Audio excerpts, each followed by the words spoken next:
Hello children, today we are going to study about the leaf and the flower children. Okay, the lesson is getting to know plants. So we will be discussing about the leaf children. Fine? About the leaf. The flat green portion of the leaf that is known as a lamina or a leaf blade children. Okay.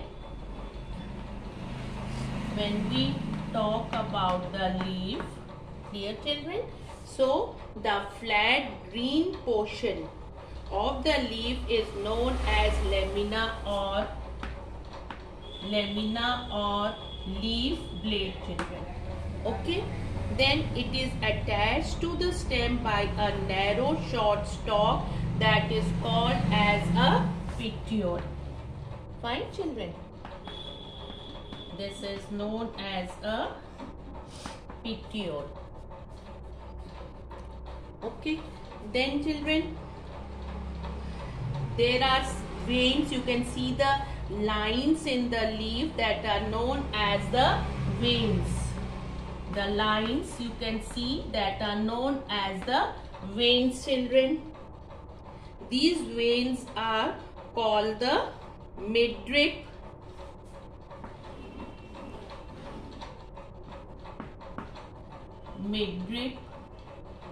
okay. You can see the midrib also children. Then the arrangement of the veins in a leaf. What is it known as children? That is known as a leaf venation. What is it known as? That is known as leaf venation children. Okay. We are discussing about the leaf children. The veins in plants with fibrous roots are parallel to each other along the length of the leaf, that is known as a parallel venation. That is known as a children parallel venation. Okay. Then in plants that have tap roots, the veins form a net-like design. The veins form a net-like design children. And what is a net-like design known as? That is known as a reticulate venation. This is known as a reticulate venation children. Parallel venation and reticulate venation. Okay. Now what is the function of it children?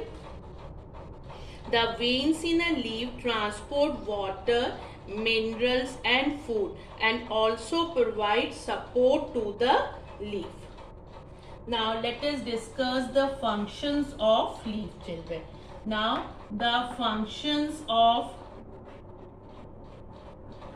we are discussing about the functions of the leaf children.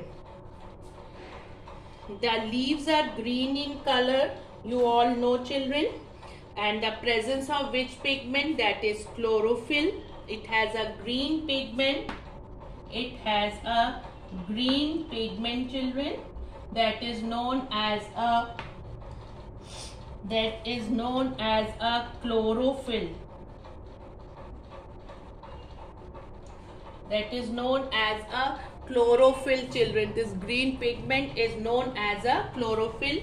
Leaves make food in the presence of sunlight with the help of water from the soil and carbon dioxide in the air. So what is that process known as children? This process is photosynthesis. This process is photosynthesis. Chlorophyll traps sunlight and thus provides energy to the plant for making food. The process of making food by the leaves, that is known as photosynthesis children. And the food that leaf prepares is a kind of sugar that is known as glucose. That is known as glucose children. Okay, now let us do a activity to test for a starch in green leaves. food is made in leaves, children. Some food should therefore be present in all green leaves.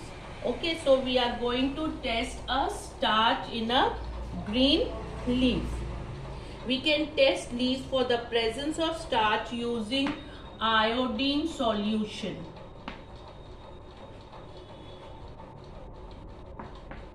Using, children, iodine solution. When iodine solution is added to starch, it turns blue-black. What happens, children? It turns blue-black. What does this show? This shows that there is a presence of starch. But to carry out the test, we have first to remove the green color of leaf. This is called as a bleaching. What is it known as, children? This is known as a bleaching. Take a green leaf and dip it in a boiling water in a beaker for about 10 minutes. Next, put the leaf in a test tube and pour spirit. Then put some spirit in it. Completely cover the leaf. Make the test tube stand in a beaker containing water. Gently heat the beaker till all the color of the leaf comes out into the spirit. Now take out the leaf. Wash it with water, then put it on a plate, children. Then add some iodine solution on it. Does the leaf turn blue-black? This shows the presence of starch in the leaf. Okay, if it turns into blue-black, this shows that there is a presence of starch. Now, about transpiration. Now about transpiration, children. Leaves release water from the plant through the stomata. This is known as transpiration. It helps in cooling down the leaves, children. And transpiration plays an important role in the water cycle by increasing the moisture in the air. Now, modifications. Now, children, modifications of the leaf. Modifications of the leaf. Leaves are modified to give support. Leaves are modified into spines, children. Okay, these are the modifications of the leaf, children. Now we will discuss about the flowers and fruits, children. About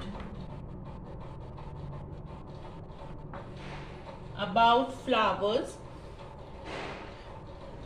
Flowers have a sweet smell, children. Okay. And some of the flowers do not smell. Some have an unpleasant smell also. So we will discuss about the structure of a flower. A typical flower has a stalk that is known as a pedicel. What is it known as, children? That is known as a pedicel. Okay.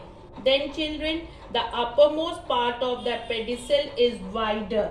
The uppermost part of the pedicel is wider.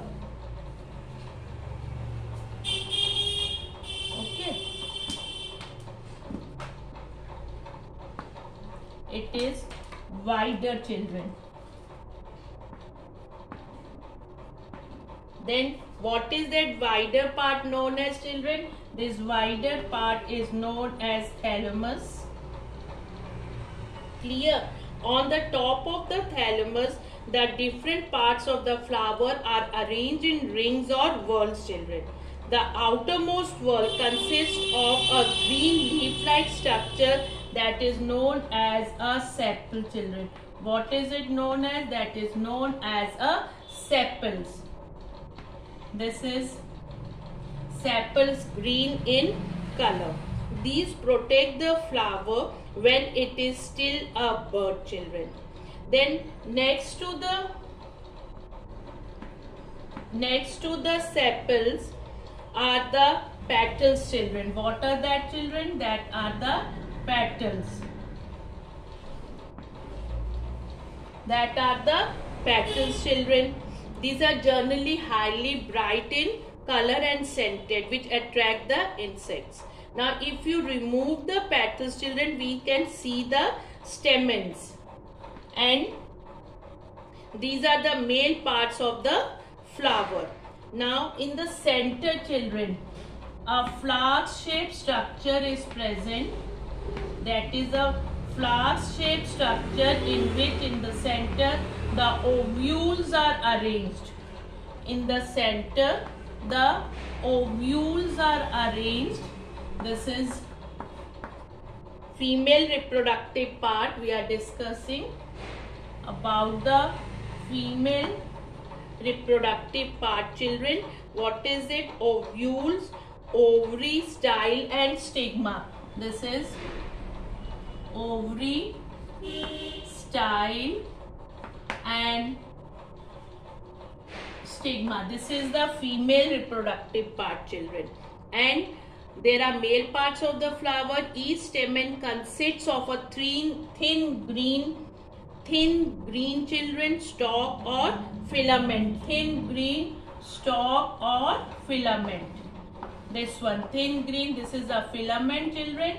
And on the top it is a, what is that known as, children? This is anther. Okay. Fine, children. Now pistil or carpel are the female part of the flower, and in the anther the pollen grains are there, which are fine dust like particles. This take part in reproduction. And the stigma, this one, receives the pollen grains from the anther. Inside the ovary it is a bead like structures which are known as ovules, children. Now let us discuss about the pollination now. Next topic is about the pollination. Next is about pollination, children. Next is about the pollination. This is pollination, children. Okay. So what happens in it? The pollen grains are transferred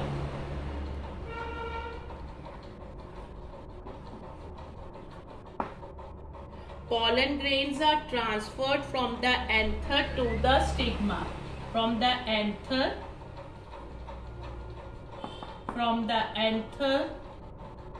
to the stigma of either the same flower or of another flower of the same kind by wind, water or insect. This process is known as pollination. Now after the pollination, children, the ovary swells up, children, and changes into fruit, and the children ovules changes into seeds. Fine. A fruit is generally made up of a fruit wall and seed, children. So we have discussed about the most flowers consist of 4 separate whorls with different functions. Pollination occurs when pollen grains are transferred from the anther to the stigma. After pollination, the ovary swells up to become a fruit and the ovules change into seeds. And for the leaves, we have discussed in some plants leaves are modified into tendrils which give support to the plant. And in some other plants, the leaves are modified into spines to reduce water loss and to protect the plant from enemies or grazing animals. Thank you, children.